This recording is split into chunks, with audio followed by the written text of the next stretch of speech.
Holy smoking beans! Are Josie and I ever anxious for this coming Saturday? Well, first of all, hello again, fabulous friends. Welcome to another Flesh and Blood video. So why are we so anxious? Well, at 1 p.m. October 2nd, so this coming Saturday, 1 p.m. Eastern Time, we will be having a mega case break of Tales of Aria. And here I'm saying 4 cases, 16 boxes, of which 12 of you have participated in, and I will let you know how all that goes a little further along. I'm just here today to, before we talk about today's subject, basically remind you of that. And if you are not part of the actual box openings, no worries. We will be recording in the morning and then be with you live at 1 p.m. And during that live premiere, we will be chatting with you there alongside. There will be questions embedded in the video, and if you are the first to answer, you will win some prizes. We have actually 8 mini contests, 2 every time we open a case. All right, so don't miss that Saturday, October 2nd, 1 p.m. Eastern Time. We'll have a lot of fun right there live with you. And by the way, speaking of that, well, you probably noticed, guys, that when I answer your comments in the comments section, I always end with a smiley face. Well, guess what? I'm a smiley face type of person, and look what I have here, my smiley face hat over here. And why do I have this hat? It's because inside there are some, I wouldn't want to say the balls of our participants, but that's basically what it is. But I'll show you what I mean here. So let's say I shake this up, and we are Saturday, and we pull our first box from case number 1, and we pull here. What do we have? We have Tim E. So Tim E would be the recipient of that first box. So this is Tim E, as in his last name is E, not Timmy, right? I mean, Rudy would probably call him a Timmy, but I'm calling him Tim E. All right, enough with the bad jokes. All right, so that's what's coming your way Saturday. We're going to have a lot of fun with that, and so don't miss it. But today's video is very special. It's a market. I don't know if I can call it a market update, but TCGs have been all over the place lately, and today I want to more specifically, obviously, talk to you about what's going on with Flesh and Blood. To tell you the truth, I hardly know where to start. So many things have been happening lately. So we're going to talk about the last 6 months of what's going on with the latest 2 sets of Flesh and Blood. So Monarch and Aria just a few weeks ago. So let's backtrack a bit. Let's go back to May and let's have a look at the release of Monarch First Edition. Even before the release, obviously in March, like weeks and weeks before, a couple of months before I would say, we already had pre-orders that started to go up in price, right? People basically speculating a little bit because in the past we've had, Arcane Rising, Welcome to Wraith, and then Crucible of War. That's where basically the game exploded, Flesh and Blood, and Monarch was basically the first set where there were a lot of people familiar now with Flesh and Blood, and there was some speculation going on. So pre-orders, prices went up from $200, $300, $400, $500, $600, and even $700 for first edition product. Now, you had players in there that wanted to secure their product. They wanted to have it right away, not wait for an unlimited edition. And by the way, that's why I am a strong proponent of having Unlimited come out at the same time as first edition, if Legend Store Studios continues going that way. But I'll have my opinion about that a little later on in the video. But so you have players basically that want to secure their product. You have collectors also, and you have investors and even speculators, right? People did not want to miss out on this product. So that's what happened, and prices excuse me, prices went to the sky. Now, then the product came out, and all of a sudden people starting to get their the cards they wanted, that they needed, and so on and so forth, and something very strange happened. It happened actually in most TCGs. There was a downturn in terms of pricing on the market in general. And then people who had bought Monarch First Edition at very high prices kind of got, I wouldn't want to say screwed, but that's exactly what happened basically, because prices went down and down and down to the point where, now let's get just a little bit into Aria for a second, to the point where pre-orders for Aria were nowhere near what they were for Monarch, okay? So let's put ourselves here in Legend Store Studios' shoes in terms of releasing a product, right? So what they did, they always had 2 choices basically. When they released, because they have their first edition and Unlimited, when they released first edition, they had a choice basically of doing maybe like comparing to Crucible of War, where Unlimited came out way after, or having the product come out just a few weeks after. Now, I kind of liked the idea just a few weeks after. Actually, I would have liked it at the same time, as I mentioned to you before, for different reasons, but we'll get into that a little later on. So basically, for Monarch, they had the launch of the first edition, and then came the Unlimited. But the problem with the Unlimited coming along is that already prices had started to go down. And you can imagine we've really seen it with Aria now. When prices of first edition start to go down, what happens to Unlimited? Well, they are basically, there was basically a fire sale for the Unlimited of Monarch, because I mean, prices were going down for the first edition, so imagine Unlimited. So what did that create? That created Majestics that are now worth on average $4 or $5 for Monarch. I mean, that is crazy, and that is not healthy. Don't forget, Legend Store Studios always wanted three things. Mainly, they always wanted their products to be, the game to be a player's game, right? To be played in the flesh and blood. But also that if you want to support the product, if you want the product to grow in the future, it has to, it's got to be good for also not just the players, but investors, collectors, and so on and so forth. Everybody has to be happy with what's going on, or else things do not work out. So, I believe that when the Tales of Aria came along, again, Legend Store Studios had those two choices. Are we going to have the first edition come out at the same, the Unlimited come out shortly after the main first edition, or are we going to delay it? Well, with Tales of Aria, they chose to do the opposite, to wait, right? We don't even know when we're going to get a Tales of Aria Unlimited now. So if we do, they may change their mind, but we'll see. I mean, that's another story. Let's say, so let's get to Aria. What happened again is that there were pre-orders that were not so high as Monarch, but still pre-orders went to, $250, even $300 approximately. And as opposed to Monarch, what happened when when it actually came out, first edition, is that prices started going down very quickly. So you have a positive, negative effect here of things, a cat running after its tail and so on and so forth, round and round, because what happened is that with the prices going down all of a sudden, people that had pre-ordered the product, weren't very happy with their pre-orders at $300. So cancellations. And then when cancellations occur, what do you think happens with LGSs or with people that carry the product? Well, a fire sale goes on. I mean, they start selling it because they don't want to lose their shirt here with the product.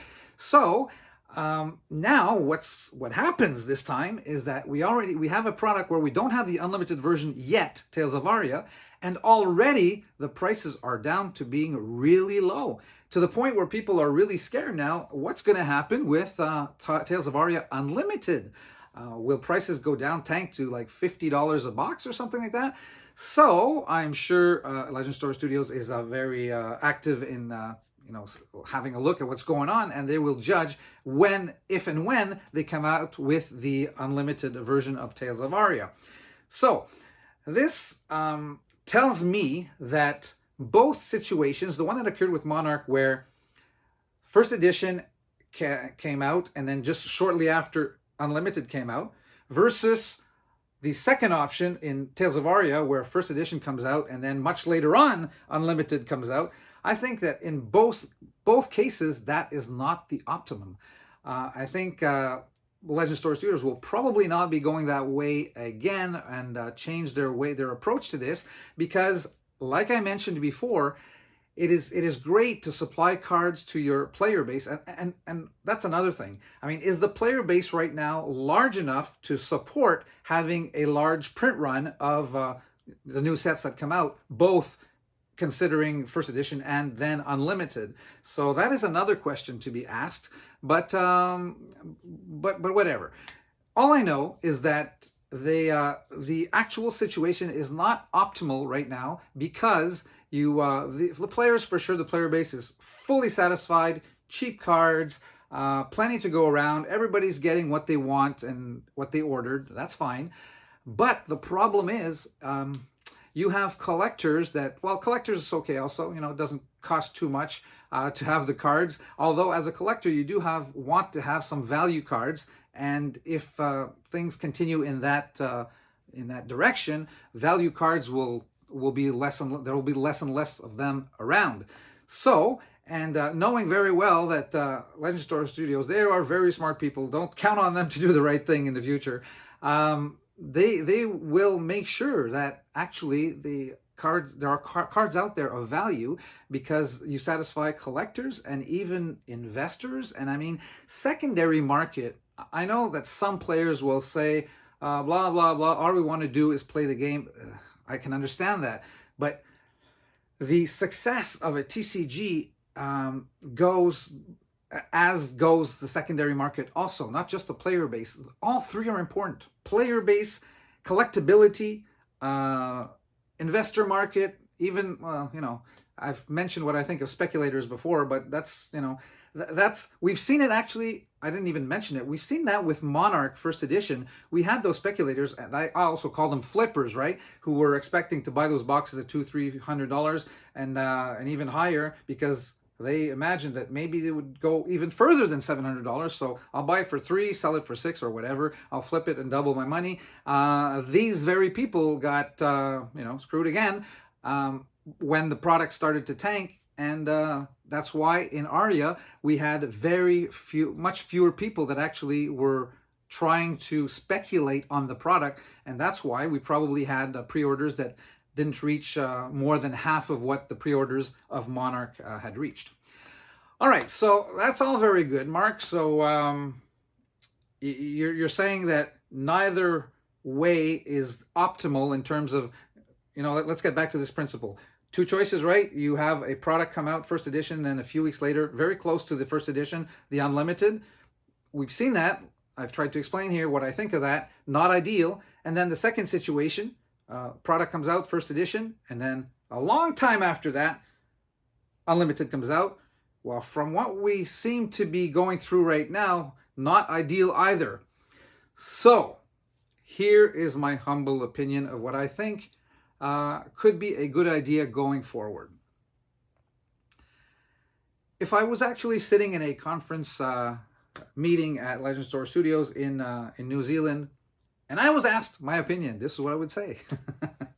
That will never happen, but so I think honestly that going forward, Legend Store Studios has to do away with unlimited. Unlimited, yes, I've said it, has to be scrapped. I think it was fine and it was good for the first 2, 3, 4, 5 sets to have first edition and unlimited, but I don't think going forward that is very good. Now, I'm not saying that I don't want two versions. I'm saying I don't want unlimited. Why do I prefer to not have unlimited? Well, it's the whole theory, the concept behind the word, right? Unlimited makes it sound like it's being printed, you know, in an unlimited manner, and you know, player base, whatever, we're printing and printing, it's unlimited. And also it tends to let us know or think that it will be printed for an unlimited time also. Unlimited quantity, unlimited time, not good for the value, I don't think. All right, so and by the way, I mean, the unlimited products at one point will be, you know, go out of print. I mean, they have to. I don't think, as opposed to what I thought before, that Legend Store Studios would take them off the market after 2 years. I don't think, Welcome to Wraith and Arcane Rising, that is. I don't think that will happen, because I predicted, remember? I remember that video where I said the Unlimited is actually going to double in price. I still stand by that, but only when it's taken off the market, right? Goes out of print. That's the logic behind it. Now, so this year, I think they expect, with what's going on, COVID is coming out. We're going out of COVID slowly, and you know, a whole bunch of activities. I mean, they are so great with the player base, with organized play. Shout out to you guys in organized play at Legend Store Studios. You guys do a really good job. Alan, hi. Anyway, so and the callings and everything that's going on right now, the game will probably, and that's what they're, I think, expecting, the player base to triple or quadruple. So it is not time, I believe, when that is about to happen in 2022, to cut off any products for now. However, I do believe that by the end of 2022, after quadrupling, hopefully, our player base for Flesh and Blood, it might be time to start thinking about putting those products, those first two products, Welcome to Wraith and Arcane Rising, out of print, at which time they will go up in value. And that is a good thing. I'm telling you, players have, it's all right. I mean, it's true. The cards will have been there. There will be a lot out there to be able to purchase for not so expensive prices, because the unlimited products will be out there, like I said, in good quantities.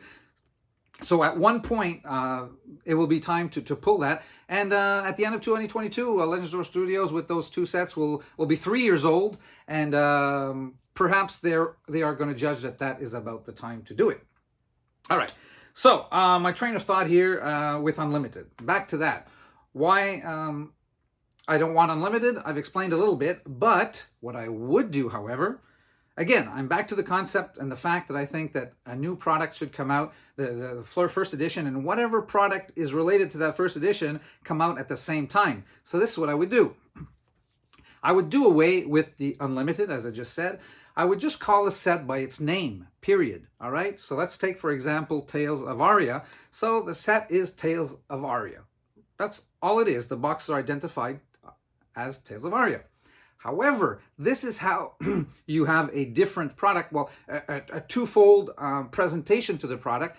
Instead, the first edition would still exist, but it would be entitled, it would be labeled as first edition. So we would have boxes at the very beginning, and I'll get back to that in a second. Boxes would be labeled first edition, right? And the other boxes would be labeled with nothing. They're just like the regular version. However, we do get those two different versions. And why I think it's important to have those two versions, because we would have a situation where we could satisfy players, collectors, investors, and so on and so forth. Everybody would be happy, and we'd have a good secondary market. Okay, so how could that happen? Well, this is in my mind. I mean, this is my humble opinion. I mean, they know better than I do, but you know, it's a thought that I have. All right.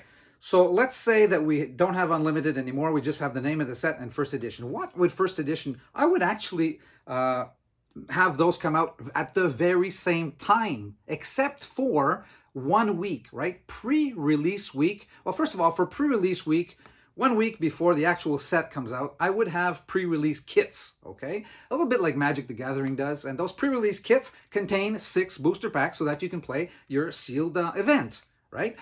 Now, in those sealed, in those boxes, I would actually maybe have a collection of 10, 12 cards that are rainbow foils, extended art. They could be promo cards or actual cards that come in a different version. And when you open your box to do your sealed event, you would get one of those 10 or 12 cards in there. So basically, if you play 3-4 events during the weekend, you get at least 3 or 4 of those cards. You still be missing 6 or 7. Collectors would be going after them, you know, giving them value and so on and so forth. So that would be what would be for me for pre-release weekend. Now, here is where I come to the difference there would be between first edition and the regular product, not Unlimited, the regular product. Okay, I basically would like to have, and not only that, I mean, by doing this this way that I'm about to tell you here, by doing it this way, we Legends of Studios would not have, you know, to produce cards that, okay, the circle is full, a red circle or a line circle, and the cards are actually a little bit different. No, just one set, every card is the same, but we are not, definitely not eliminating those cold foils. That's where I would like things to be at for the cold foils. So, Monarch, let's say Tales of Aria, first edition, or the next set, I don't know the name yet, but let's say we're using Tales of Aria for the sake of this conversation, would have in the first edition boxes very well labeled, and also the packs inside labeled first edition. Instead of being labeled, having no label at all, and then the Unlimited being labeled Unlimited, I would just have no labels for the regular collection and the label first edition for the first edition. That would be a little bit different. And what do I mean by a little bit different? Well, actually, first edition boxes would actually contain a guaranteed cold foil, all right? So cold foil, either as a box topper, or it's guaranteed that within those 24 packs that you open, you would get a cold foil, okay? Now let me give you the difference right away between that and the regular product, okay? The regular product, I would still use cold foils. I wouldn't eliminate them completely in the regular product. I just make them chase cards. I'd make them rarer, or more difficult to get, right? They could be, for example, one every 88 or one every 96 packs, I should say. Once every case on average in the regular product, you get a cold foil. So even though you're not buying first edition, you could still have the pleasure of cracking open a cold foil in the regular product. It's just that there would be a much lower incidence of the product. So you'll say, yeah, Mark, but they have to make now boxes that are different. You know, some boxes where the cold foil is easier to get and boxes where it's more difficult to get because that's the regular version. Yeah, but they're doing that anyway, right? Right in the present, they're having a first edition and then they're having an unlimited edition. So the work is there twice already, plus the cards are a little bit different because they have to be identified differently. Now you just have one set, and it would not, I think, be a problem to do that, and that be the way to go. Now, all right, so there's another thing. So right away, you're giving value to the first edition boxes much more than the regular set because you're 4 times as likely to get a cold foil as you are in the regular set, right? So first edition would always have more value than the regular set, obviously, okay? Now there's something here that to make sure you don't get hoarding and people just wanting to buy first edition and not the regular product. All there needs to be are rules with respect to that, right? So we have. And then again, I initially thought that maybe pre-release weekend should be first edition product. And then I thought, well, it doesn't need to be. If it would be like to play the sealed, we'd have just a regular product in boxes, sealed boxes, like pre-release kits that already contain those six packs and so on and so forth. I mentioned that before. But now we have the release. Everything comes out at the same time, okay? But to me, it's a privilege to be able to order or to buy first edition, and that's the way it should be. I mean, Legend Store, let's start by the LGS here. The LGS, when they place their pre-order with the distributor, I mean, they should be allocated basically a 2-to-1 ratio. If they place an order, let's say they want a total of, now don't forget, this is the same set, all the cards are the same, right? They want a total of, let's say, 30 cases, 120 boxes. Well, with 30 cases, you'd actually get 15 cases of the first edition product, and 30, well, actually, if you want 30 total, it would have to be 20 and 10, right? So 20, you'd get 20 cases of the regular product, and you'd get 10 cases of the first edition product, okay? So there you go with your 30 cases. And that's the allocation that then the distributor turns around and confirms to the LGS, well, okay, that's what you get. Now, the distributor buying from Legend Store Studios, I have no idea like how they work, how things work out with them, but like I'm just it's a theory here. It's not a theory, but it's like a proposition basically I'm doing. It's the same thing. I mean, if that's the way things are, it's very easy to know what kind of print run they will need. It's a 2-for-1 initially, because after that it's only the regular product comes out according to demand and according to the player base and so on and so forth, and according to how much time that Legend Store Studios wants their product to be out in terms of years, right? 2-3 years before they actually put the product out of print. Okay, so yeah, now let's go back to the LGS. The LGS now is receiving 30 cases of product, right? 10 of which are first edition, 20 of which are the regular product. Now, there's nothing wrong with bundling product. I mean, someone cannot go into an LGS, well, this would be, I mean, there are rules. Cannot just go into the LGS and hoard the product and say, I want to buy 5 cases or whatever, 5 boxes or 10 boxes of first edition. No, you have to have a right to doing that, okay? So the 2-for-1 ratio should apply as much to the customer of the LGS as it applies to the LGS and as it applies to the distributor in terms with respect to Legend Store Studios, okay? So you go into an LGS and you buy 2 packs. I'm looking for the minimum. I'm looking at a minimum order here. Somebody who's like just buying a small amount of product, okay? Buy 2 packs of the regular product. You are entitled to buy a pack of first edition. So 2-to-1 ratio. Same price. I mean, well, or they could be a little bit more expensive, $1 or $2 more for the booster pack, but that's fine. But you need to be buying the regular product to be able to actually buy the first edition. All right, and that is another reason why it wouldn't matter anymore. You wouldn't, Legend Store Studios would not have to even worry about the fact of, okay, how much time between first edition and the regular product. Right now it's still unlimited, but how much time? They've tried it both ways in the past two sets, right? A little bit of time in terms of when it was for Monarch, and then a longer period of time. We don't even know what that time period will be between Aria, first edition, and unlimited. So there. I mean, there you go. And then the product, obviously, first edition would be available just for a few weeks, because after just a few weeks, and don't forget here, not only would the LGS sell its first edition in an orderly fashion, it would also sell all of its regular product as at the same time, right? You can't do one without the other. Basically, if you sold all your first edition, it's because you've sold all your regular product. Then you order some more of the regular product from the distributor, and life goes on. You keep selling the regular product, and people can still get cold foils at a lower rate this time, though. So, have I blabbed on long? I mean, I started this video without even knowing exactly which direction I would take. I've been thinking about this for a couple of days, and I'm sure, I mean, telling myself, what would I do if I were them?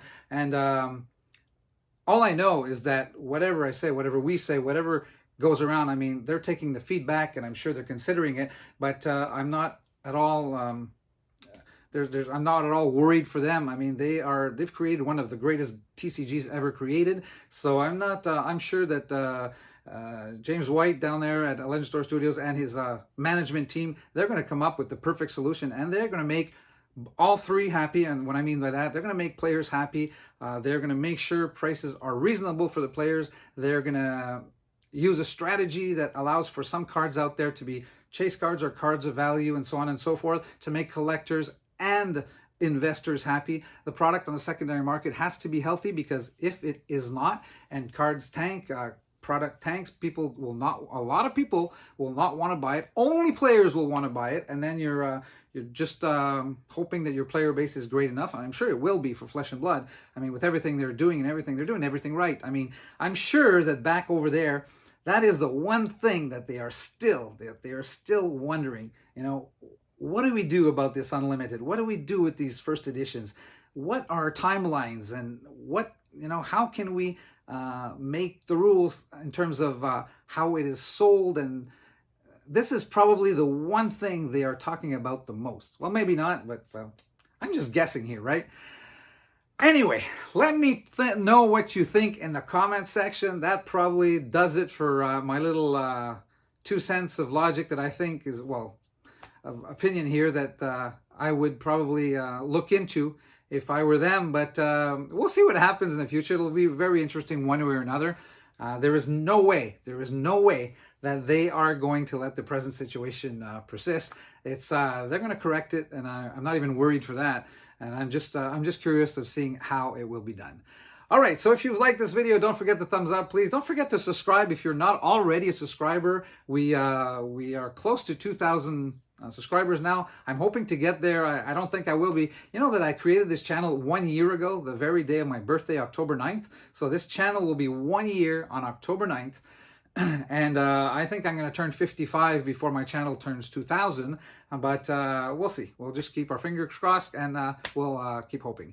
All right, so thank you very much for watching. And until our next video, stay safe out there, and we'll see you very soon. Bye-bye for now.